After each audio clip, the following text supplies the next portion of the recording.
Giving you the real from A to Z surrounding the Dallas Cowboys. News, updates, rumors, transactions, takes, and more. So strap up, Cowboys Nation, and start your day off with A to Z Sports. Live with Will Steele. 3, 2, 1. Here we go! Oh, yeah.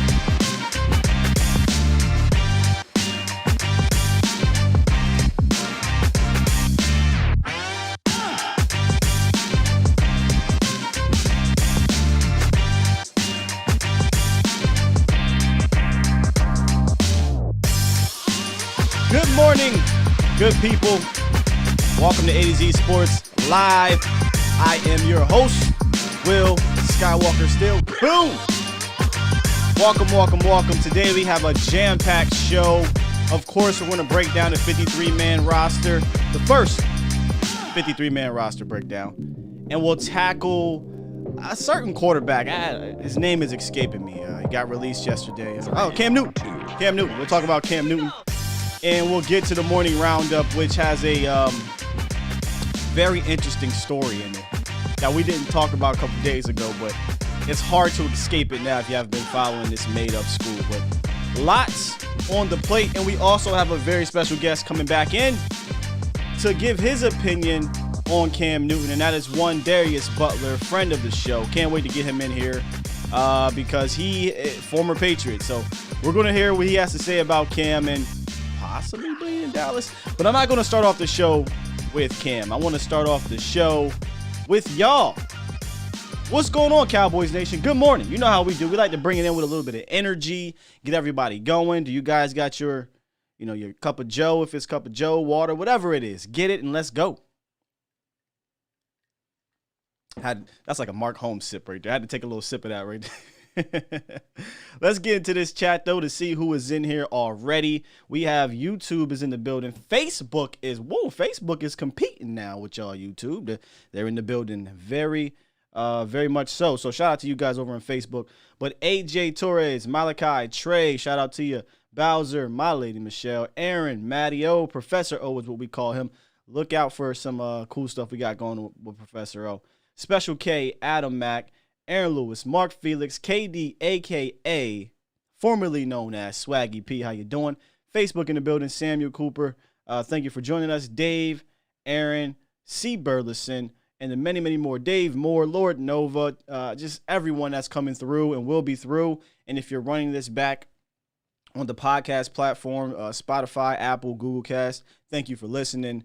This is A to Z Sports Live. I am your host, Will Skywalker Steele, and we will have a charged up show today. Hopefully I don't go too long. You know how we do here. I like to talk to y'all and you guys. You kind of drum up some good discussion, but I think the content alone is going to push this thing, right? Like there's a lot to talk about with this roster. There's a lot to talk about with that certain quarterback. And I think that discussion is very interesting, and it's real. It's real. And we'll get to it. We'll absolutely get to it. Shout out to you, Matt, Jeremy, Sean Williamson, Mr. Vargas in the building. And later we'll ask where you guys are from as well. Andrew says, good morning, Sky. Much love from New York City. Sheila, how you doing? Sheila. And then we got somebody that said, good morning, nation, and the real Steel. Interesting you said that, AJ. May have a podcast coming out that will sound something like that. We'll see. We're still working on the names. Me and Sosa are kind of trying to figure that out, but lots of stuff, man. Yesterday, let me just kind of give you all a little rundown of what happened with me. Yesterday, a lot guys from A to Z came through, and we did some running around, some meetings. Man, there's a lot of good stuff coming. I finally get a chance this week or later this week or next to drop what's going on with us for the game days, and we finally have a sponsor that we're going to drop on Friday after the show. So it was very busy. It's going to be a very busy week, and the next week is going to be full-fledged 5 days a week. So if you can't catch us live, it's cool. Run it back, right? How we say run it back. Or go on to the podcast platforms, download it, or just listen to it however you do. If you're cooking, if you're showering, if you're working out, whatever, you can listen to me and Mo Rod, a.k.a. Mauricio Rodriguez, on that platform. All right. I think we got enough in the building. Are y'all ready to get rolling, matter of fact, if you're ready to get rolling, give me a hell yeah. I said give me a hell yeah. Let's hit it. Morning roundup, baby. It's time. It's time. It's time. It's time. It's time. It is time for. It's time for the morning roundup. Round 'em up, boys. Oh boy. Hard Knocks came out yesterday. Episode 4. Again, I don't want to sound like I'm beating a dead horse here, but Hard Knocks is what it is, right? I don't think this season is about the real storylines in Dallas. They're trying to find small storylines, and I think it's purposefully. But let's talk about it, right? Got to. So, to me, this episode actually probably showed more football than any other episode. Did you guys notice that? I think they showed more practice. They showed more of the game, the Jaguars game. And so that's a plus. I'll give them that. They continue to be phenomenal with the production. I say that all the time, and that comes from a guy who loves production. So, got to give him a shout out for that. But for the most part, it was still I did like the Basham thing. There was a stand-up situation where they went to a comedy show or something, and he got up there and did a stand-up routine on DeMarcus Lawrence. That was cool. That was funny, I guess. And then Micah Parsons sprinkled a little mama's cooking. Little Miss Parsons cooking at the cookout. Had over some of the guys, and I thought that was cool for Micah to build some team camaraderie. He's really going to be the leader of this team. I know that's not, we're talking about a cookout, but it's little things like that, man. I feel like Micah is going to be the voice and the leader of that defense, and early. I know rookies usually, definitely on defense, don't have that kind of impact. Micah different, man. I don't think it's going to take him long. I think guys are going to see how he plays, how he's kind of in a sense like Dak, where Dak can mingle with everybody, right? He can mingle with everybody. Same with Micah. Backup, quarterback, offense, defense, doesn't matter. He just seems to have that type of personality. Yeah, I'm with you, Professor O.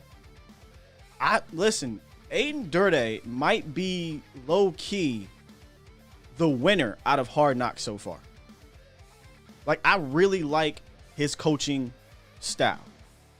He said something yesterday where it's going to come to a point where, one, I can't essentially baby you anymore, and the next step can't come from me. He was saying, I can't get everything out of you. You have to get it out of yourself, essentially. All I can do is show you how to get there and coach you up. But I like him too, Professor O. Aiden Durde, definitely probably my favorite coach coming out of Hard Knocks. Didn't know too much about him going in, but like him coming out. And then I feel like this is what Hard Knocks did to us, guys. They reeled us in with episode 1, saying, hey, Dak Prescott, Ezekiel Elliott, Mike McCarthy. Oh, look at this drama. Is that, Dak got an second ankle surgery, all that stuff or whatever, right? He's cussing, all this cussing with Dak. It reeled us in, not gonna lie. Episode 1 might be my favorite episode aside from the drone shot on episode 3.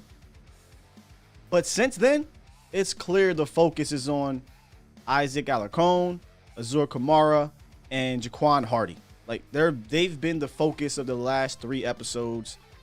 And then the final episode is going to be about the cuts. But if you're a Cowboy fan, you already know about the cuts. So I feel like they did a little trickery. And I think that had to do with Mike McCarthy. I don't think Mike McCarthy went into HBO like, yeah, you guys can do whatever you want. Nah. I think Mike said, listen, you could talk about this, and this, but Dak or whomever is off limits, because they really could have won in on Dak Prescott's injury. They could have drummed up a whole bunch of drama and things like that, but they didn't. And I think that has more to do with Mike. And just go back to last year. Remember when blue-white scrimmage? Everyone thought the Cowboys fans were going to see this amazing blue-white scrimmage. Didn't see a damn thing because Mike is kind of protective in that way. So I feel like Mike was being a bit protective. with HBO, which is good. It makes for boring television, but I think it's good for the morale of the team. You don't want drama out there. C. Burleson said he's surprised he didn't see Jalen. He might have been at the cookout. Who knows? You know? Maybe that's HBO trying to drum up some stuff. Malachi says Micah is that dog and leader with attitude that you need on his defense. Oh, absolutely. Absolutely. And prime time, good point. Hard Knocks did show another side of Dak. I'm not close to Dak, right? Like, we're not close to Dak. We just know what we see on the field and in the press conferences and what we hear. You know, I damn sure didn't know Dak was like that, and I love it. All right. Please tell me, guys, because I don't want to do this story if you guys don't know about the Bishop Sycamore story. Please tell me you guys have heard about this Bishop Sycamore story. Let me.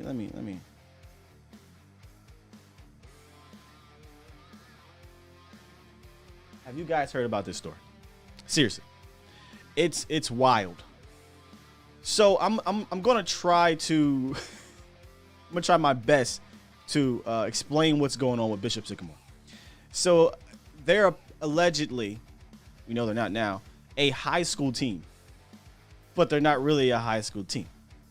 They're a team full of college dropouts I hear, or guys who already graduated from high school. Their coach is apparently on the run for fraud and has been fired since this last game. And their school campus is a duplex. From the pictures I saw, that's just a house. So, and I think other part of their campus is a library that has nothing to do with that address. So, and then one player said that these kids, or grown men, whatever they are, I don't know what they are, had to sleep on the floor and then rob Walmart to eat. Here's the coach, Roy Johnson. Roy, as my guy Law would say, and Law's funny. Every time we're together, he always lean a little bit closer real quick so you can get smacked, basically. Lean a little bit closer. What are you thinking? And ESPN, how did you let this happen? By the way, the final from all that, somehow they finessed their way onto an ESPN game against IMG Academy, one of the more prominent high school teams in the nation. I don't understand how this happens. Can somebody give me an explanation? Oh yeah, and that's the funny thing, Special K. So all these grown men or kids that already graduated high school, they got smacked something like 55-0 against actual kids in high school. Some people were kind of asking, well, how does that happen? If you really think about it, though, you got a real school with real coaches, real offense, structured. Let's be real. If we lined up 22 of you guys to go up against one of the best high schools in the league, I'll take my money on the high school. No offense to y'all. I'm just saying. You know what I mean? I'm just saying. These kids aren't normal. This isn't Pee-wee. This isn't freshmen. These are the real deal, and they're structured and good. So that's what happens. It's like when you get a mid-major that has kids that have played together for 4 years going up against one of these blue chips with a bunch of one-and-dones. A lot of people say, oh, my God, I can't believe so-and-so upset Kentucky. I mean, get a bunch of kids, throw them together. It's the fourth game of the year. It's not really a shocker. These guys played together for 4 years. Y'all played together for 4 weeks. Miss Jackie said they were scheduled to play a school here in Dallas, which is a good high school football team. But I think they canceled that, Miss Jackie. I did read about that.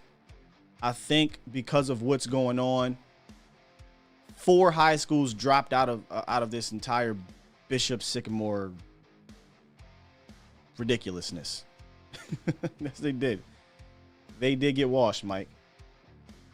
Yeah, and C said there was a player, I think it was 54 actually. C said 54 got hurt, and the ESPN broadcast team are like, we don't have a 54 on the roster. What? Wait a minute.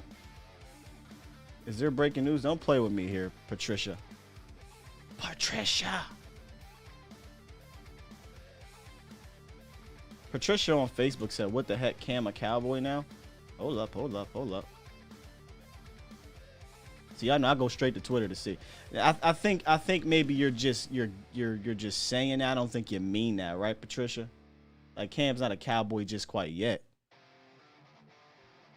Sure as hell hope not yet. I mean, sure, if he becomes a Cowboy on air, that's perfect, right? Boom. But it'd be nuts. But let's talk about that.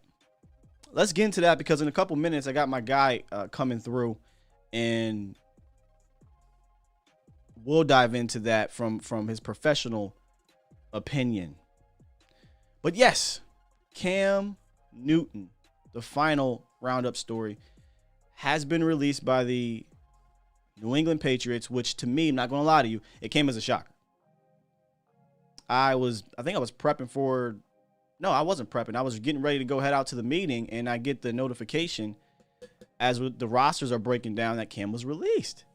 And I was stunned. Not going to lie. I'll give you my initial reaction. I was stunned because Cam had been starting in the preseason. Cam had been playing in the preseason, and he had been the process leading up to the season all seemed like Cam was going to be the quarterback for the New England Patriots initially.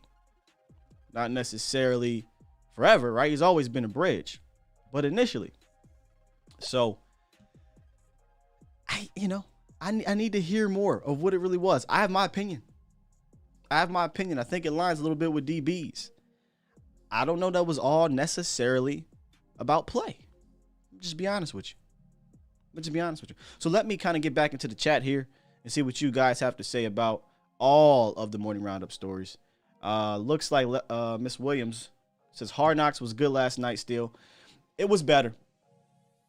I think it was better. I was telling my lady, I was like, this was the most football. So I liked it. But again, the storylines are centered around Jaquan Hardy, Azur Kamar, and Isaac Otacon. And I mean, no offense to these guys, Cowboys, so I'm rooting for them and everything, but it lacks real punch to me, so they got to find something. But salute to them for I thought they found some interesting stories for the bottom roster guys. KD, that's how I feel. I feel this was mostly about him and the vaccination. I'll save my full soliloquy on that later. Because we'll talk about him in the backup status, but we'll bring in DB here in a second. The Cooper, Steven says Cooper throws as good. Oh, Cooper Rush. What? No. Are you talking about Cooper Rush? Oh, my bad. I don't know how to say. It looks like I don't know if Lacey is a woman's name or a guy's name. I'm sorry, Mr. Williams. My bad, Mr. Williams. Shout out to you, Ready Red in the building. All right, let me real quick, guys. Let me get my guy DB in here. I think we're going to get DB via video. So give me 1 second, and I'm going to set that up as we get going here. So just hang tight for 2 seconds. Listen to some music for a quick minute, and we'll get that set up. If you guys don't mind. We're going to get that set up.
1 second, guys. My camera got a little messed up here.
Old Murphy's Law, man. Old Murphy's Law. All right. We had to. Man, y'all have no idea. All right, we're back. I apologize. My apologies, guys. Let me get DB up in the building here. There was snafu with the camera. As you can see, I had to switch it right quick. So let me get DB in the building. DB, you there?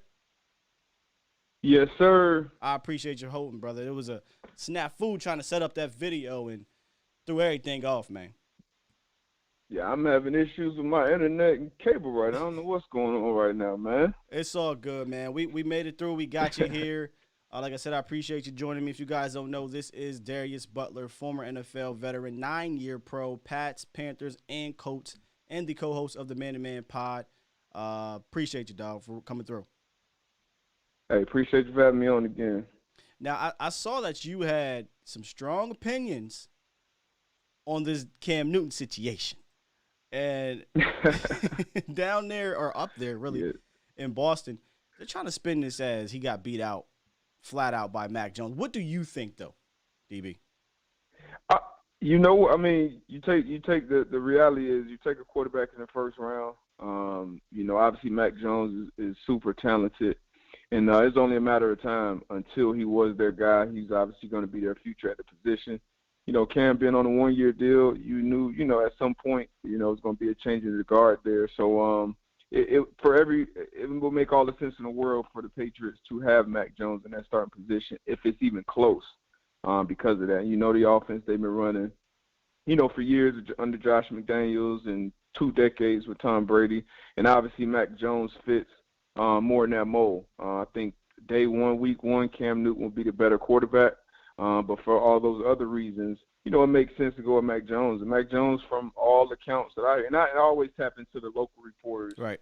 More so, the national reporters or anybody that's on TV talking about these teams, because they're out there watching practices a bunch, just like you do with the Cowboys. So I take their word, much more than anybody else's. And all of you heard was rave reviews this offseason from Mac Jones. So, I have no reason to believe that he didn't go out there and win that job. But still, even with him winning the number one job, I didn't expect Cam to be released. I was still expecting him to be on the roster just because of his unique skill set. I mean, dude got 70 rushing touchdowns in his career. He had 12 last year. So even if it's a situation that you'll probably see out in San Fran with Trey Lance, bring them in kind of some short yardage, maybe some goal line red zone situations, just have that weapon. So I didn't expect him to get released, but I think it has a lot to do, with his vaccination status, dealing with these protocols. I totally agree, because think about it. Okay, you don't think he's better than Mac Jones, whatever, but he's better than Brian Hoyer. I mean, he's at least a backup. They cut Brian Hoyer too, and then they cut him. Which surprised me. Yep. Yeah, I'm shocked. I was shocked by it, but then the more and more I start thinking about it, I'm leaning towards this mostly had to do with the vaccination, due to the fact that Cam Newton all the way up until yesterday seemed to be the guy to be the starter, right? Like you brought him out there as a starter throughout preseason. You pulled him as a starter. You played Mac Jones more than Cam Newton. Normally, you don't see that happen for a starting quarterback. So I think the vax had a lot to do with it, DB. Yeah, for sure. And even when he missed those 3 days of practice versus the Giants, and then like I said, it was probably a close race all camp. Then you miss those days, and now Mac is taking all those starter reps. And you're getting to see him not only on the practice field with his guys, but against another team that, that team is coached up by Patrick Graham on the defensive side of the ball, who was a longtime Patriot assistant, Joe Judge, the head coach. So you're going to get a lot of feedback even from that defensive staff. Like, hey, you guys got a good guy. You got, he looks the part, or whatever you may have heard through that week. So that had a lot to do with it. But, it's football, and things happen. And, Belichick, one of his favorite sayings, he would always say, hey, I do business as business is being done. And he came out today, even talking about, hey, you reporters are talking a bunch about this vaccine like it solves all the problems. Hey, we're very highly vaccinated, but it's still a lot of people coming up positive, blah, blah, blah. So, regardless of where he stands on that issue, the protocols are the protocols, so he's going to do business as business is being done. So, and he's going to make the best choice for his team. And obviously at the quarterback position, all over the field, but especially at that position, availability is your best ability. Got Darius Butler here, co-host of the Man to Man podcast. DB, is Cam finished as a starting quality quarterback in this league, or do you think he can go somewhere and still get it done? At this point in the season, it'll be tough for him to go and get a starting job. Everybody has their guy right now, regardless of how happy they are with their guy. They've been a starting quarterback for probably the majority of the offseason at this point. So it'll be tough for him to go somewhere and start now. I still think he's in the top 32 quarterbacks in the league. There's no doubt about that to me. But that's not always going to mean he's going to be a starter on a team. You know how that goes. We've seen guys, not be, especially when you add in the fact that, he's most likely unvaccinated. And like I said, regardless of where you stand on that issue, we know what the protocols are. So it'll be tough for him to go somewhere and start now. But, if he goes and he's a backup somewhere, you got, one of the best backups in the league. And once again, another weapon for you to deploy on that offensive side of the ball. Speaking of going somewhere as a backup, DB, the Dallas Cowboys are, in my opinion, still in the running for a backup. Cooper Rush is the guy right now, but you can't look me in the face and tell me Cooper Rush is a better quarterback than Cam Newton and be serious. So, absolutely not. What do you think about that? Like the Dallas Cowboys, Dak Prescott, Cam Newton, is that too much? No, I don't think it's too much, man, because you got a quarterback who, You just signed Dak to a huge deal. So obviously he's your guy for the future. And I know a lot of people in Cowboys Nation feel great about where Dak is. No more pitch count. Yeah. Going into week 1, he's healthy, but there's a lot of question marks surrounding that shoulder. And like you said, if you got an option between Cooper Rush and Cam Newton, I think that's a very, very easy choice. Now, Jerry Jones has been pretty outspoken on his stance with the vaccine, things like that.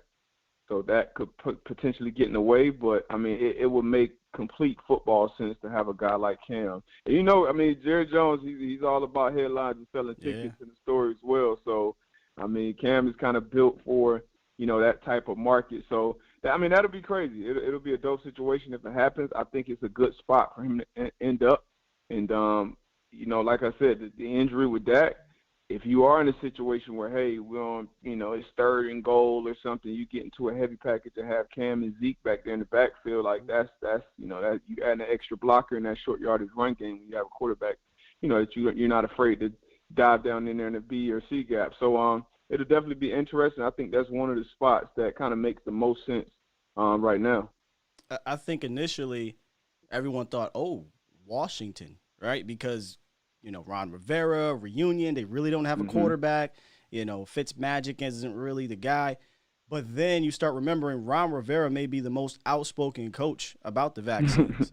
And I think I saw a report this morning that he shut that down. And I wonder if it had a lot to do with the vaccinations situation. And with him and his cancer, I totally understand that. Yeah, for sure. And, everybody's going to have their own opinion on that. And, he obviously knows Cam. He was with him for a bunch of years in Carolina. And when he got his first job as a head coach. So he said, it popped up on the radar, but Fitzpatrick is the starting quarterback. I would definitly wipe Washington off the list, though, of potential suitors for Cam. I would definitely wipe that one off the list for sure. Keep an eye on Houston. Keep an eye on Houston. Houston could be another possibility because we're gonna see Deshaun. Obviously, I don't think he's gonna play there. But right. you got Todd Taylor. You got you went and drafted Mills in the 2nd round. So they may be set there too. Who knows? But I think whoever gets him, whoever ends up with Cam, I think he still got a lot of good football left in him. And if he doesn't end up anywhere, he's had a great career. Unfortunately, derailed by injuries late in his career, but I think he's got a lot of, because he looked good this preseason to me. Watching him as a defender, watching him as a defensive back. His mechanics, his throwing mechanics, his arm looked healthier, his shoulder looked good, his footwork were tied in much more with his upper body when it came to passing and climbing the pocket and making reads and throws. So it was the preseason, so nothing to overreact to, but he definitely looked improved, especially from last year. Yeah, I think Cam he'll fall somewhere. It's just a matter of how big is his ego at this point. Is he going to be humbled? Could he fall into a Andy Dalton type situation where he's cool with being a backup for the year, and then the next year he has an opportunity to start? I feel like that's a possible situation for him. Yeah, possible. At this situation, I think you kind of know, the hand you're dealt at this point. Like, you're not going to go walk into a building and, 2 weeks before kickoff and be the starting guy. And because of where he is, as far as how long he's been in the league, if he signed now, all of his salary would be guaranteed. So a lot of teams maybe will look to bring him in after week 1. So we'll see. It's a lot of moving parts. Yes, indeed. But we'll see. Definitely something to keep our eye on. Absolutely. Hey, also, guys, keep your eye on we might have a special segment coming up this year with me and DB in regards to the defensive backs, the DBs, right? Because he has not only the man-to-man podcast, but the tell him about your Everything DB, if I'm saying that right. Yeah, Everything DB, man. So it'll get cranked up when the season rolls back around, but it just, dives into more of the details of what goes on the defensive side of the ball as far as coverages, how zones are supposed to be played, man-to-man, who got beat, why they got beat. It's just really, honestly, you guys stepping into that meat room for DBs. And I watched Hard Knocks last night, and just watching and hearing these guys in that meeting room, just so much that goes on that I miss. So the Everything DB for me it's kind of almost therapeutic and educational at the same time. So I'm looking forward to that. I almost sent you a clip yesterday. I lied to you not. I was watching some of the all 22 of the Jaguars Cowboys game, 4th preseason game. That's how you know I'm a dang on junkie. And I saw I saw this play from Kelvin Joseph. I was like, damn, I want to send this to DB so bad to get his opinion. But I'm like, you know what? We're going to save that for the DB report this year where, I'll send you a clip, break it down. Sure. We'll talk about it on air, man. Appreciate you, though, DB. I'm looking forward to it, man. I appreciate you for having me again. Yep, no problem, man. Good luck with everything, and we'll be talking to you shortly. All right, sounds good. All right. That is Darius Butler of the Man-to-Man podcast, as well as Everything DB. Hey, guys, I got to say, thank you for sticking around. There was, oh, man. So what happened, you guys saw the camera situation. I tried to go in and bring him in via video, and I don't know. This is what happens when you're live, when you're not 4-letter networks or 3-letter networks. You kind of got to finesse things, and something happened. Something happened with the camera, and so I had to switch cameras in the middle of all this, try to figure it out. So I appreciate you guys for sticking around. I for sure thought that the viewership was going to just tank after all that. So round of applause for you guys. A round of applause for Darius Butler for coming through, man. He taking out his time and fighting through that situation with me. Thank you so much, DB. He came on a couple weeks ago to talk about Malik Hooker when the Cowboys signed Malik Hooker, and that was fantastic. It actually got out to Malik, and he had retweeted the whole show, so that was pretty cool. So once again, though, thank you for sticking around, and let's get into the real conversation about this Cam thing, and then we'll move on to 53. I haven't brought it up. I haven't asked the question yet. But would you sign Cam Newton as the backup quarterback in Dallas? Let me know in the chat. Would you sign Cameron Fig Newton? No, I ain't going to do that to Cam. For the backup position in Dallas? At first glance, should be an easy answer. But depending on your reasonings to why not, I think I can understand it, right? Like, Cam is better than Cooper. I mean, Cam can come in, he can win you a game or 2 or 3 or 4. Like, he can do that with this team. No doubt about it. The risk is twofold. Where is Cam at mentally? Is he okay with being a backup? What you don't want to have is a Tua situation where Fitzpatrick, Tua Fitzpatrick, you're back and forth. That's not going to happen with Dak. But Fitzpatrick wanted to play. Fitzpatrick was pissed when they went to Tua. He was shocked. And I don't necessarily know if he was in that locker room like, yeah, man, let's do it, buddy. I'm here for you. I'm just a backup. Nah, that wasn't Fitzpatrick. And I don't know if Cam Newton's going to be that guy. So let me get into the chat box. See, my chat box is even messed up. Can't even get to the chat box. Let's see here. Nah, hey, Trey, I wouldn't think you would. It's not that I think you would bail. It's just that, I think it was about 4 minutes of awkwardness on the show. So that can really destroy a live stream. But I appreciate y'all. Looks like 100% rush is sure would. Absolutely. Yes. Hell to the yeah. Yep. Everyone is pretty much on board for the most part, which I'm shocked. I thought people would bring up the vaccination part, which I'm about to get to. Pop said absolutely. He's very qualified backup, would probably be the most lethal backup in the league alongside the Saints backup Hill. B. Bird says, no, Cam doesn't have the fallback attitude needed to be a backup quarterback. He's going to forever want to be a starter. And see, that was my question to Cam. Like, do you have the humility to be a backup? Or are you still feeling like I'm the man, I'm the starter, and if you, whatever team you go on, you're going to act that way? And what I mean by act that way is, we understand the locker room, right? There's nobody in the locker room challenging Dak Prescott's leadership, challenging Dak Prescott's status. You don't want to bring someone in that would do that, because that can derail a locker room, that can split a locker room. We saw that happen with Tony Romo and Terrell Owens, divisive locker room. No offense to Tony Romo in the Dak situation, but Tony Romo and Dak Prescott. The locker room was split, but it wasn't down the middle. A lot of people don't understand. They went with Dak for for locker room purposes. Most of the locker room wanted Dak Prescott. So you don't want to have these issues. But you also have to understand that the vaccination part, right? Like, if you got a quarterback that's going to put himself at risk, which even if you're vaxxed, you can technically get it, but it could potentially have an effect on the entire quarterback room. And then what you don't want to do is have Dak Prescott being out for an important game. Or the Denver Broncos situation where they had to roll with a wide receiver as their quarterback, right? I think I might have missed a... Okay, I didn't. All right, good. So it's an interesting conversation when you really dive into it. But to me, football-wise, and I'm going to try to bring up the chat again and fix this situation. But for me, football-wise, it makes sense. It just makes sense. Special K says, if Cam comes here and doesn't play, what team is going to sign him after not playing? I feel like he would get signed next year. You got a year to kind of be healthy, right? Not get hit. Get your mind right. Get in that quarterback camp, even though it's not really camp anymore. More with Mike McCarthy. I don't think Cam would be. Fitzpatrick continues to get opportunities, so I think he'd get one. Trey says Rush is buns. Nooch man is garbage. Rush rocks. That's a bit much.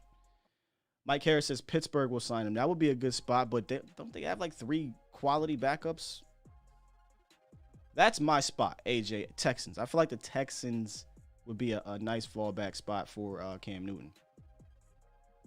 B. Bird says you don't bring in someone like Cam when you've just committed $40 million to your quarterback. It all depends on Cam's mental. Like, if Cam is okay with being a backup, it's not going to be a locker room issue. Yeah, absolutely, you bring him in. But if he is the guy you're saying where he I want to be a starter and I'm coming here to take your job, yeah, that's goofy. You don't do that. Snagit says Dobbs was released. Huh. Interesting. And when you listen to Jerry Jones, he always bigging up anybody. He bigs up everyone.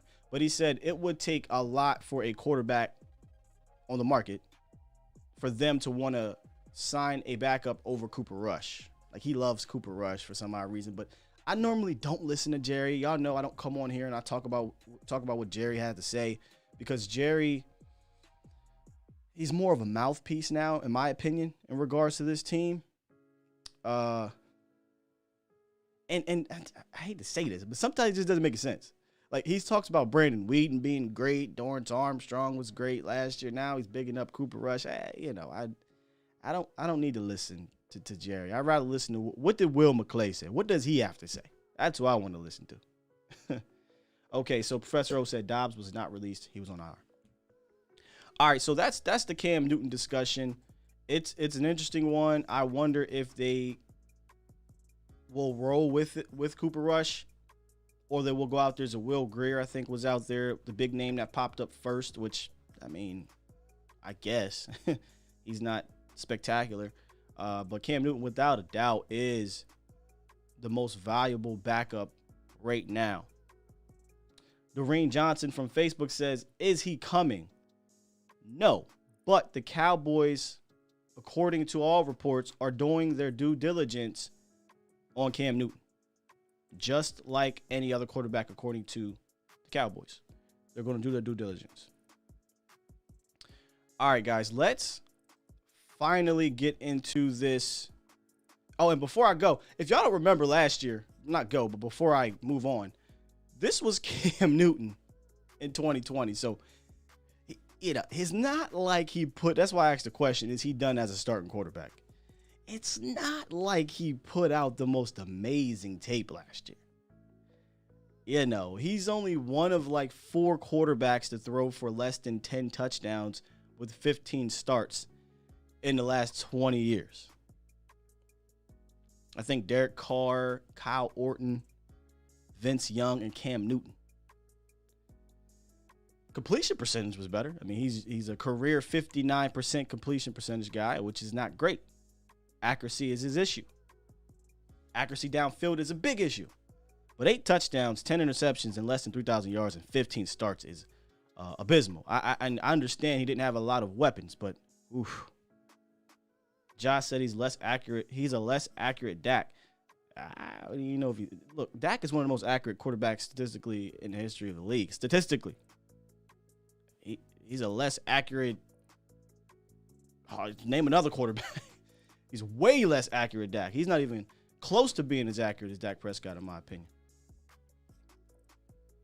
But yeah, that's Cam Newton for you. 2020 wasn't great. In fact, his preseason, he looked much better. I agree, Zachary. He didn't have much, too many people to throw to. He had too many people to throw to. But yeah, that's Cam Newton.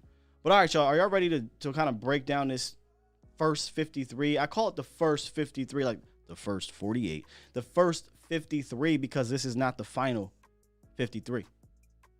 So let's jump into it.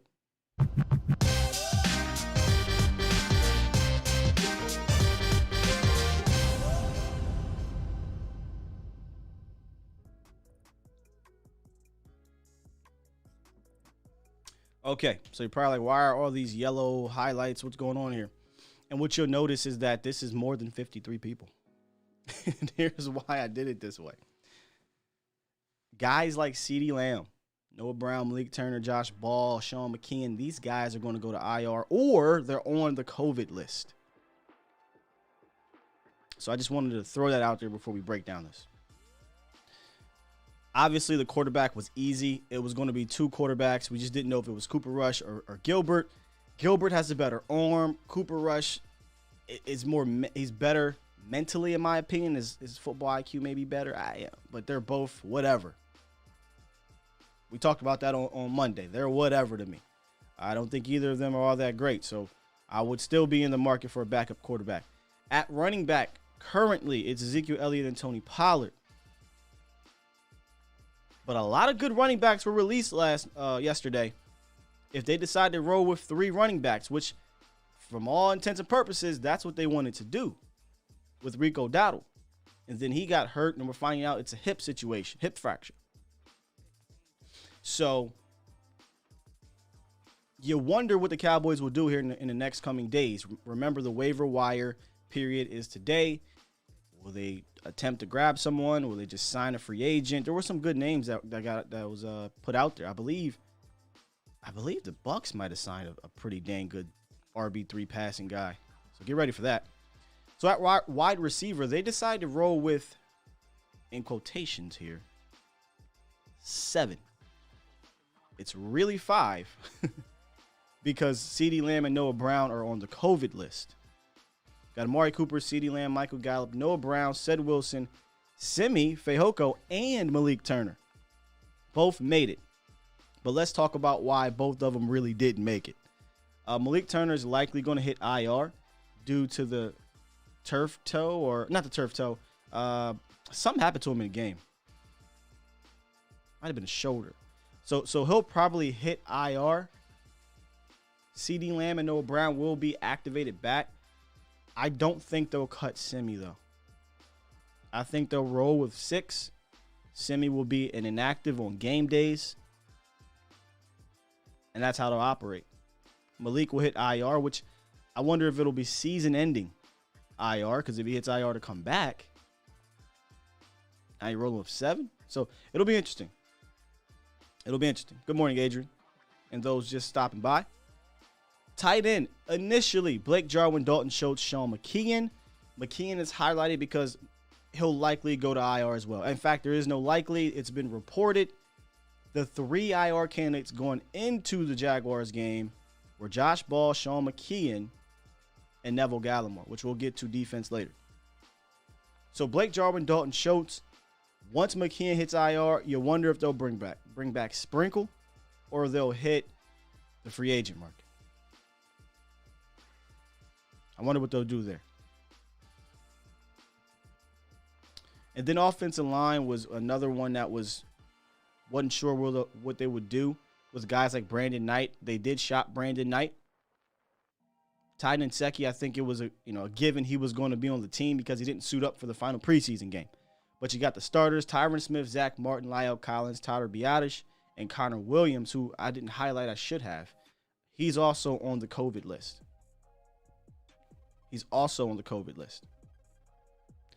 Ty Nsekhe, Connor McGovern, Josh Ball, Brandon Knight, Terrence Steele. Ball will hit IR, which will leave the Cowboys with Ty Nsekhe, McGovern, Knight, and Steele on game days. It'll be interesting to see what they do with the 46. I don't think Steele's going to be active. Here's why. I think they're going to go with Ty Nsekhe as a swing, and Brandon Knight has the capability to play tackle or guard. So I think they'll go with the starters, Nsekhe, McGovern, and Brandon Knight on game days. I told you guys on Monday, for whatever reason, there's a sponsor in the building that they believe Terrence Steele has future starter ability. So I think they're just going to keep him around. So that's the offensive side of the ball. Any surprises really there? I don't think so. I don't think there's really any surprise cuts or surprise withdrawals. I will say this. Keep an eye out on Nick Ralston, right? He potentially could be one of those guys that gets cut and they bring back.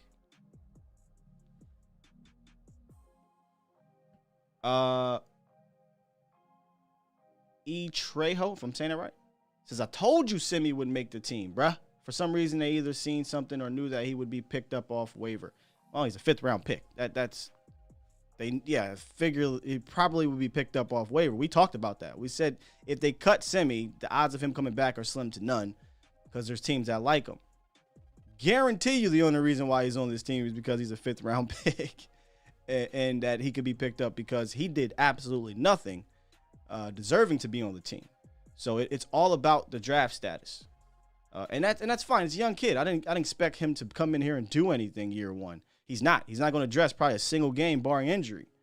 Hopefully he doesn't have to dress a single game because he got some proving to do.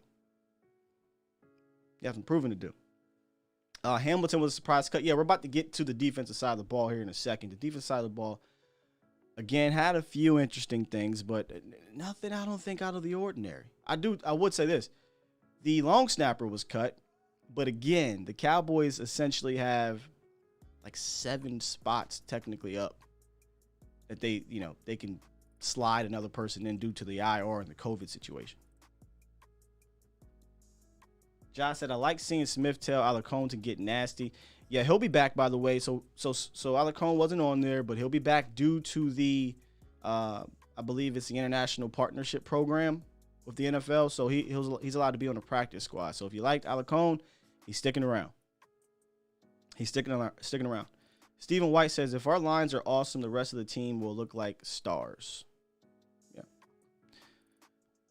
351-999-3787 is the call-in line. We'll get a few calls in today. I'll try not to be too long with the calls, but it is the 53-man roster cut, so I do want to hear your opinions on this. And again, thank you for sticking around with the snafu earlier. Prime Time says, out of all the draft picks, Simi is the most disappointing for me. Fan favorite that needs to learn. That's how I feel, Prime Time. Disappointed, because I spoke highly of Simi, and I thought they could come in here and show more than a journeyman guy like Malik Turner. But Malik Turner outclassed him in every aspect of the game. Malik Turner was better.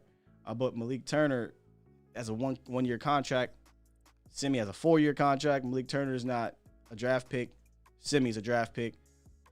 You kind of felt like something was going to happen. Me personally, I would have went with 5 and used that spot elsewhere. But because of COVID, they didn't necessarily have to do that. So we'll see, and not just COVID, but IR. So we'll see what happens moving forward. But I don't think Simi's getting cut at all. Now that he's on the team, I don't think he's getting cut. Jordan, what up, Frost? He said, was about to tune in, just realized I got to watch Hard Knocks, have a dope show. You don't really got to watch Hard Knocks, Frost. It ain't missing nothing. It ain't missing nothing, bro. It ain't missing nothing. Chandra says, Simi horrible on routes and needs the magic peanut butter. Yeah, he drops the ball, man. Simi drops the ball. His route running needs cleaned up. I think get a year around these guys, then a full off season, and let's see where he's at next year. But it's clear he's not ready. I thought he would be. All right, let's get into the lines real quick, and then we'll move over to the defensive side of the ball. 757, what it do? Hey, what's going on this year? How you doing, man? Hey, You're doing your thing again this morning, young Simba, man. Good to hear you out here, man. Thank you, good sir. Thank you. Appreciate you. Yeah, man. Listen, I wanted to backtrack real quick with you with the Cam thing, and I'm just trying to, and if you could elaborate on it, maybe today or maybe out on Twitter or something. But where have we ever seen that Cam has been a terrible locker room presence? That's the first. Second, about him being humble as a person, because outside of him being on the football field and being the guy we've always known him to be, there's never been an issue with that. I'm not a big Cam Newton fan. I just don't like the stigma that's put on African American quarterbacks that they can't be humble and be able to have the opportunity to go somewhere else and play, because you see a lot of guys who don't deserve a chance, Fitzpatrick, to ever get another starting job, and they end up getting job after job. We were sitting here running around talking about Blake Bortles as a backup. If you end up getting Cam Newton as a backup for Dak Prescott, that would probably be the best backup we've ever had, dating all the way back to Steve Berline or Danny White, to have the ability to come in and win you games. Because God forbid, if anything does happen with Rain's shoulder, you're going to want a guy who can give you 2 to 3 games. And as we saw last year, Dalton wasn't the answer. We know Cooper Rush isn't the answer. And, because of the ties with the coach, Ben DiNucci's going to get another check for another season. So I don't understand the stigma that's behind that for him. I think it has a lot to do with, the Super Bowl situation, right? It's more so his press conference stuff, in my opinion. Like, he's portrayed a certain way because, hold on one second. He's portrayed a certain way, just like I seen in chat. He comes off as a diva. And it's hard to really say he's not, right? But your question was, when has he been a bad locker room presence? I'm not dialed I'm not dialed into Carolina. I wasn't dialed into New England. But from what we can hear and see, you're right. I don't know that I've heard Cam be a bad locker room presence more than he is a bad media presence, and those are two different things. Right. I mean, like I said, I'm from Charlotte, so I hated that he was a quarterback of the Panthers because he came up there looking like your Aunt Mildred at the press conference with his fashion. Sense, I hated it. Looking like Medea. Yeah, looking like Medea, right? But I mean, he's a backup quarterback. So I got my podium guy with Randy Dakota Prescott. I've got my guy who's going to elevate the team. But let's be absolutely honest. Dan Mullins went to Mississippi State, and he ran the same offense with a Randy Dakota Prescott in college that he had at Florida with Tim Tebow and Cam Newton. Yeah. And Cam Newton. So if they're pretty much, they're not the same as you would say maturity-wise or media presence, but on the football field, they're 1A and 1B as far as a talent. You know what I'm saying? Rain is a little bit better at this stage of his career. Yeah, I don't think Cam. At his fair. He's never been. He's never been the passer that Rain has been. That's no, but that's what I'm saying. He's a former MVP, so he has that talent. Right. I don't think he's. Yeah. I don't think he's the same, but I don't think he needs to be the same. I think he just needs to be better than Andy Dalton and Cooper Rush and Ben DiNucci, right? Like that's better than I think he is. Yeah, so that's what I'm saying. But listen, man, I'm gonna go ahead and continue with the show, man. Keep up the amazing work, man. You're getting better and better and better every time, man. And I love it, man. I'll listen in, man. We'll go from there. Thank you, sir. Appreciate you, dog. You must be over there by the airplane. You about to fly out. Hey, my guy about to fly out somewhere. 972, what it is, what it do?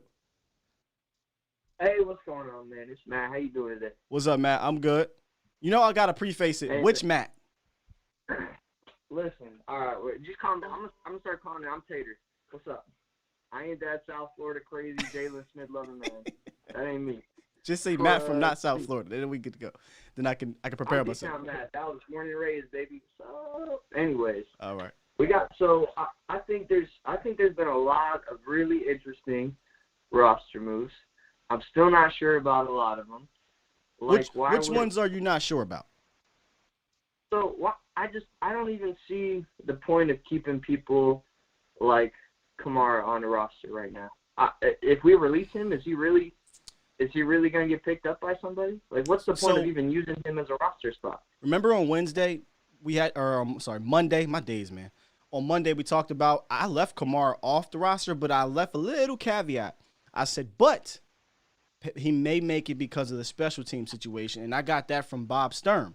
He wrote a report that said, hey, if you pay attention to the special team snaps throughout preseason and the dress rehearsal game, these guys are going to make the team. And he listed Kamara. So I wasn't shocked, but at the end of the day, I thought like you, Kamara could have been cut, slipped through waivers, and boom, practice squad. It's just weird to me. Same thing with Francis Bernard. I'm assuming IR. he's either all right. So based on everything I'm seeing, we have almost everybody that's on the COVID list already have a spot on the roster with IR guys. Well, so technically they're not included on the 53. Right. But what I'm saying is based on the 53, as all the IR guys that we do have on the 53, we pretty much have we have 1, 2, 3, 4, 5 guys on the COVID list. So all of them are covered with roster spots based off guys that will be going to IR. Well, that's only three. That's only three. Well, you know what? You're right, because look, we can technically. You got McKeon. Ball. You got Turner. You got Ball. You got Gallimore. And probably you'll probably get your Bernard. Yeah, and you'll probably get Kelvin Joseph on there. So yeah, I mean that's actually, I think Joseph makes 6.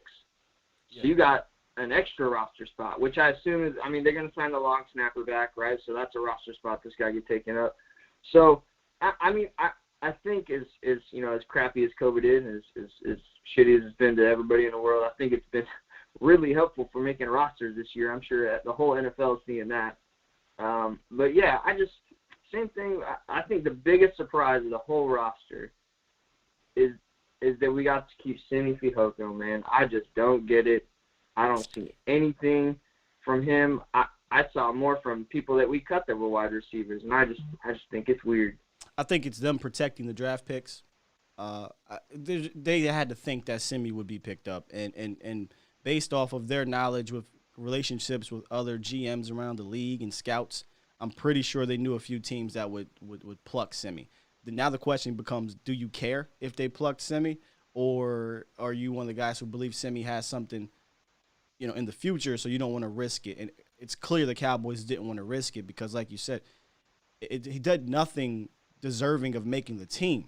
But they had that P word. The P word can get you in trouble, or it can pay off for you. Potential, right? Yep. They're going to hold on to that P word, the potential for Simi, and hope it pays off later.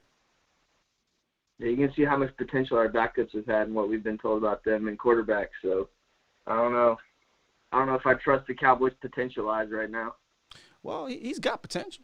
I mean, he showed that he had got potential because he's a large human being. I wouldn't say he's got potential based off his performance. No, that's the thing, right? The other P word, potential and performance. The performance, if you're being real with yourself as a Cowboy fan, you're not looking at Simi and saying, you know what? He played better than Malik Turner. Hell, Aaron Parker might have played better than him. He outperformed Malik Turner or Aaron Parker. He didn't. He just didn't. And but it's the potential. You know why? This is how I know, and we'll get to the defense side of the ball. They cut a cat who performed well this preseason, and Justin Hamilton, right? But they kept a cat who didn't perform well in Simi Fehoko. But there could be some weird maneuvers that happen to put Justin Hamilton back on this team. So stay tuned to that. For sure. So last thing. Yep. The biggest need on the waiver wire: backup running back, backup tight end. Third string running back? What do you think? Do you think we need another tight end more, or do you think we need another running back more? Oh, definitely need. We definitely need, the Cowboys definitely need a tight end 3 more than an RB3. And I think it's likely going to be Sprinkle or another tight end. Usually teams carry 3 tight ends. You kind of have to, right? Like in case one goes down. So I think tight end is the bigger need. I think you could technically roll with TP and Zeke and just get a running back to put on practice squad if you want to keep that roster spot open, right? Like if you want to keep that roster spot open, I would just roll with 2 on the 46, and if I need to bring up a running back, bring him up through practice squad. If you get in a pinch during a game, I know this is going to sound crazy, but if you get in a pinch during a game where Zeke gets hurt, Tony Pollard gets hurt, you can do one of two things. You can run empty, or you can say, hey, Micah, you're only 4 years removed, bro. Come take some carries, bro. Let's do this thing. You know what I mean? Oh, man, that would be some funny I'm just stuff. saying, Man. All right, man. I appreciate you as always, Steele. Great show, great Matt. content. Love it. Take care, brother. Thank you, Matt. Appreciate it. I appreciate Matt calling through. Coming through. Okay, Brian said, people don't understand Semi's potential down the road, and we have him for 4 years. Let him learn from these wide receivers. Stop trying to keep number 6, who has hit his ceiling. Let Semi learn. Number 6. Are you talking about Dixon? No. No one wants to keep Dixon. I think the one you're referring to is Malik Turner. Malik Turner, Brian, is the one. It's number 17, who is also only 25 years old and has played with Russell Wilson in Seattle, played in Dallas for the last 2 years. So he also low-key has potential and special teams ability. So it's a real conversation, you know. It's a real conversation, but the P word, the potential. Adrian says, any interest in Kiki Coutier, or is it QT? One of the two. In any other year, yes. This year, nah, I'm good. Got the best trio in the league, essentially. And Noah Brown and Cedric Wilson have shown they can be quality wide receiver 4s and 5s. So, we're set. The Cowboys are set at wide receiver. And then you got your guy that you can bring along with Semi Fehoko. So, I'm personally good on any other receiver coming through. I'm good. All right, let's move over to the defensive side of the ball and see the first 53, because it's really not the first. It's not the final 53. Defensive line, you got Randy Gregory, D-Law, Bradley, and Nye, who, for whatever reason, people thought he wouldn't make this squad. It would have been a sham if he didn't. Terrell Basham, Dorrance Armstrong, Osa Digizua, Carlos Watkins. I should have highlighted Basham as well, but Carlos Watkins on the COVID list, so technically he doesn't count against the 53, but we know he'll be here. Brent Urban, Quentin Bohanna, Neville Gallimore, also highlighted because he's going to hit IR right away. Here's the thing. We talked about kind of the IR guys and the COVID guys swapping. I wonder if they bring back Justin Hamilton within that IR COVID situation. Because you're talking about being extremely thin at defensive tackle without bringing back Justin Hamilton or defensive tackle in general. Right? Vasher is actually on the injured IR, reserved IR thing. So he's not on the team. Doesn't count against the 53. Linebackers, Micah Parsons. They kept everybody. Micah Parsons, LVE, Keanu Neal, Jalen Smith, Jabril Cox, Francis Bernard. Highlighted because he'll likely hit IR. Luke Gifford and Azor Kamara, who I'm trying to hold off because I'm not sure if he'll be one of those guys that gets cut to bring back a Hamilton or tight end or whatever. But keep an eye on Kamara. He made it initially. I'm still skeptical if he makes it on the final 53. But special teams, right? Special teams. So I find the front and linebacker unit interesting moving forward because of the depth at DT that is slim. Very slim. And then what do they do with Kamara and Francis Bernard is going on IR. We know that. So Roland, he's listed as a linebacker / D because of the outside linebacker situation. It's real weird.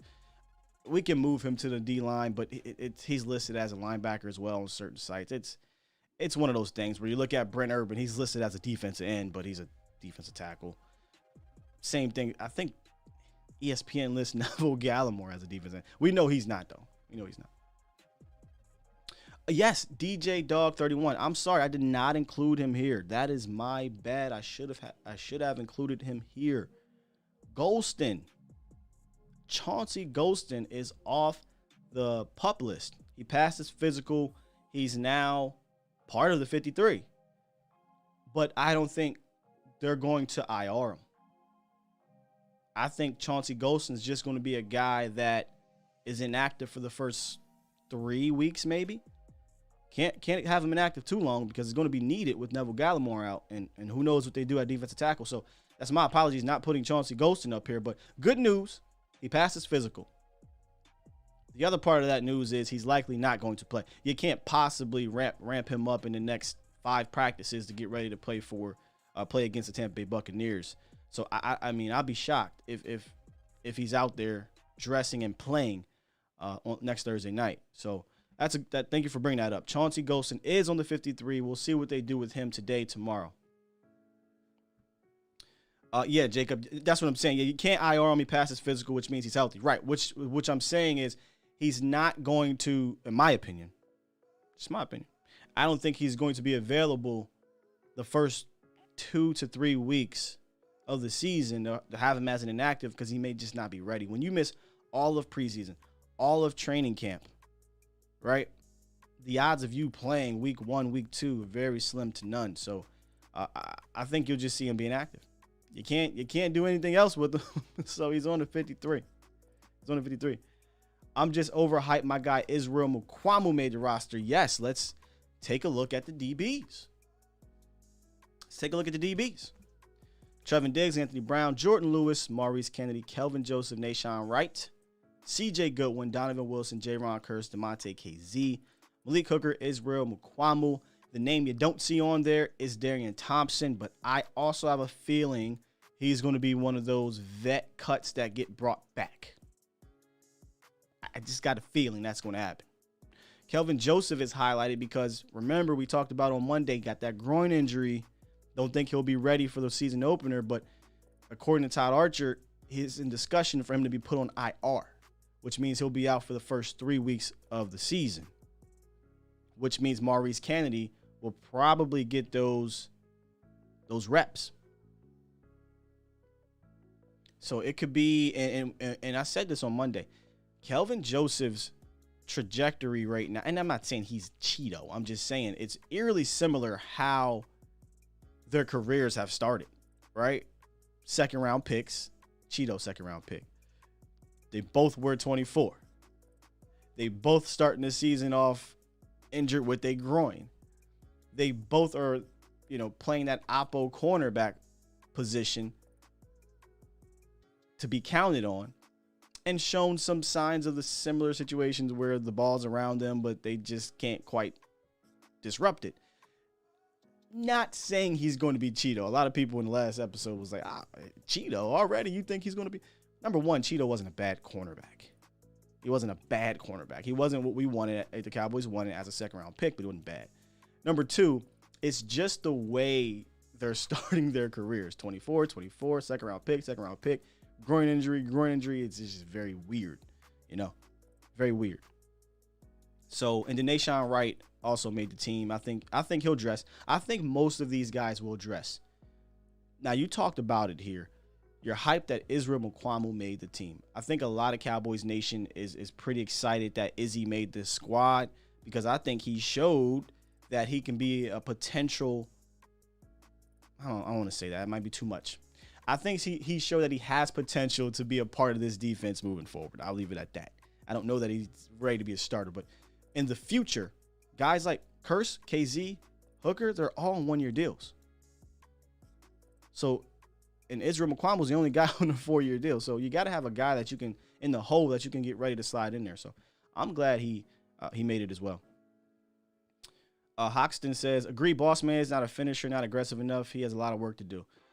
Yeah, he has work to do. He's a rookie, He's a rookie. What Mr. Williams says, he knew Hooker was going to make the 53. Yeah, if you listen to Jerry, which I don't like to, but when Jerry says stuff like he's making the team, then, you got to listen to that, right? You got to listen to that. Miss Jackie says, will Kennedy start? I would start Kennedy. When I say start, I mean slot-wise. And if they say, nope, we want Jordan, okay, then yes, I would start him over Anthony Brown, but he's not. Unfortunately, he's not going to start. Initially. Anthony Brown, I don't like to talk bad on a lot of these players, but I don't think he's that good. And I think it'll get shown that he's not that good. He's more of a reserve guy than a starter. And in my opinion, I'm throwing Kennedy out there. Kennedy's physical. I mean, I like him. I just like him. It is what it is. I'm not saying he's a savior. I just think he's the second best cornerback on this team currently. That's just me. Miss Jackie with the throw-up sign for Darian and AB. Darian's not here, but I think he'll be back. Oh, and I definitely forgot to get to B Bird super chat. A couple super chats in here, man. A couple super chats. Going all the way back. Super chat. With the $5 donation, B Bird said, could Breeze, Brady, Wilson, Rodgers, or Dak be a great backup? Those guys aren't built that way. Again, it all goes back to what is Cam's thought process now.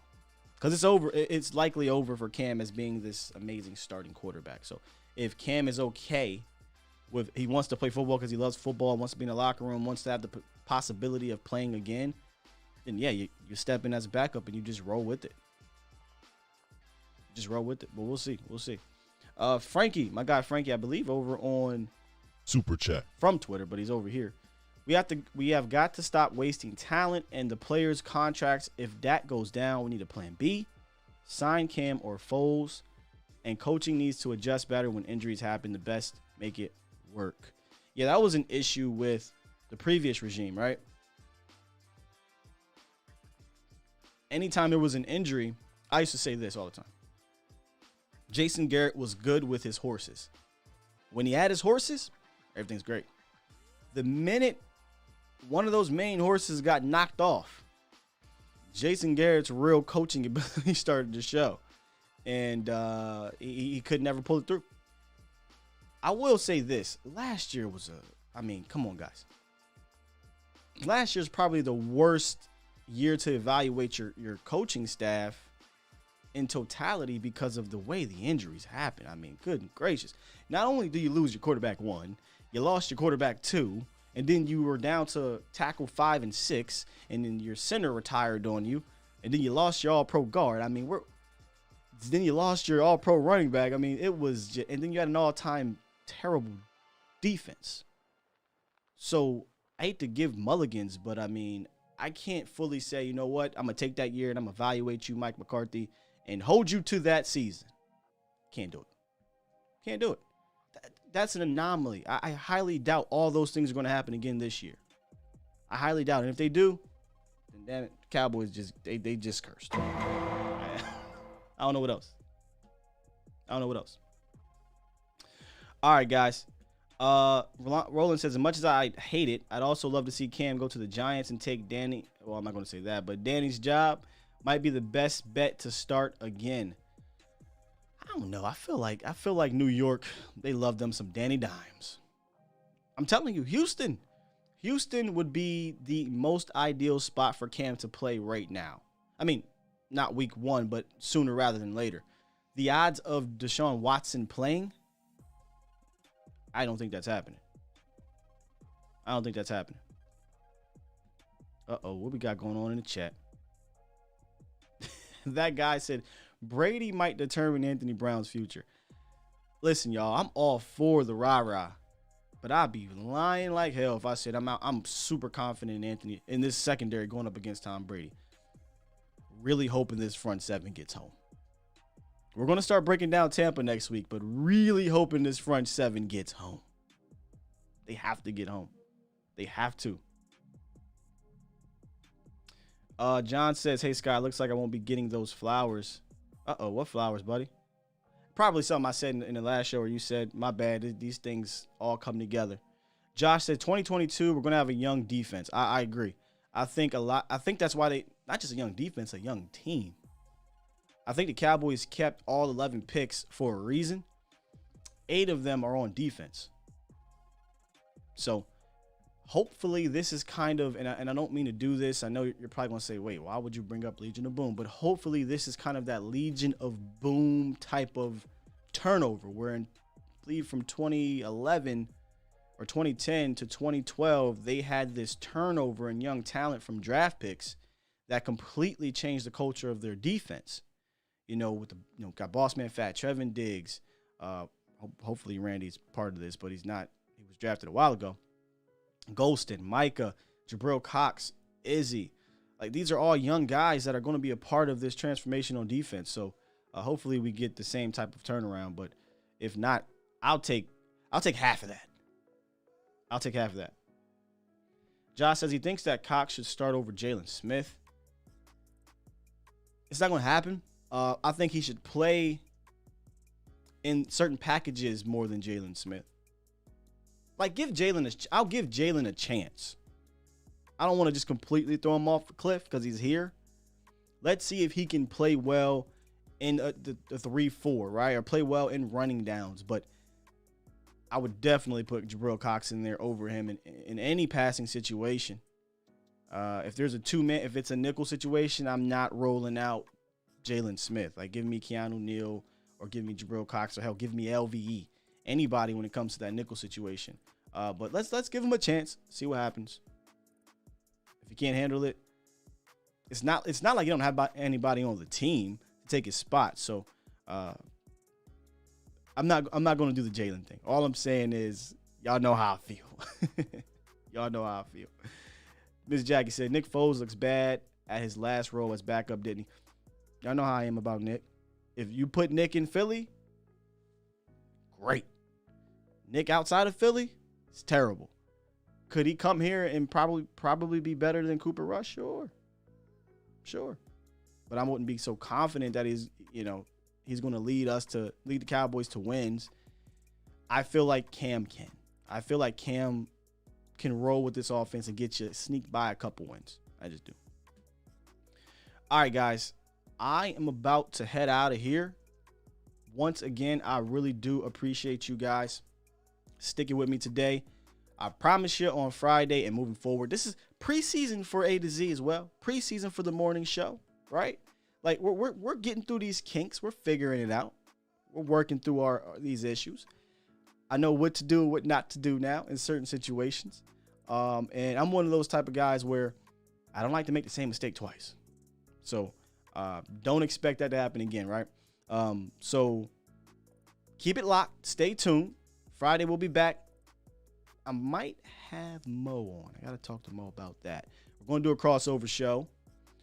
Big announcements coming for A to Z Sports Dallas. And then next week, next week, it is game time. You ever see Drumline? Halftime is game time. It's game time. Monday, we'll focus on Tampa's offense, likely against Dallas defense. Tuesday, we'll do Tampa's defense against Dallas offense. Wednesday, we'll do all the cleanup work. And then Thursday, we are live. Pre-game, halftime, post-game. I promise you, I'll let you know where. You can find it here. It'll be here, so not have to go anywhere. But I'll give you the details. But next week, we're full-fledged, and it's going to be a totally different, I don't want to say a totally different style of show, but the segments will obviously match up with what's happening throughout game week and the opponent. So keep it locked, man. Keep it locked. That's all I can say for right now is keep it locked. Got a lot coming up. Thank you again, though, guys, for joining me. I'll get through these chats one more last time, and then we'll head out. A lot of fire emojis. Thank you very much.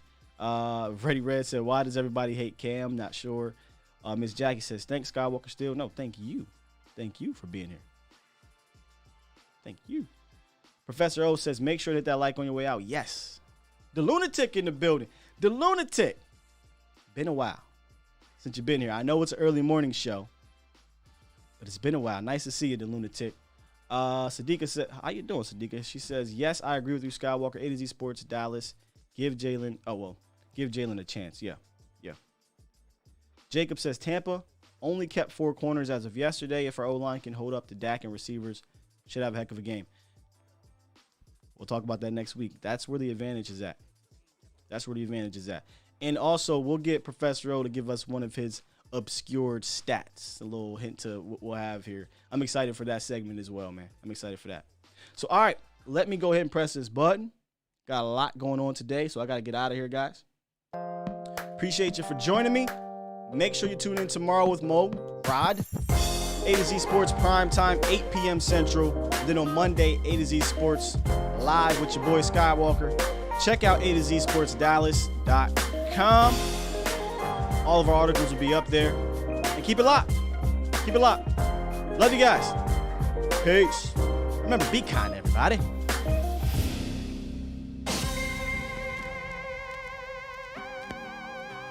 No IHOP.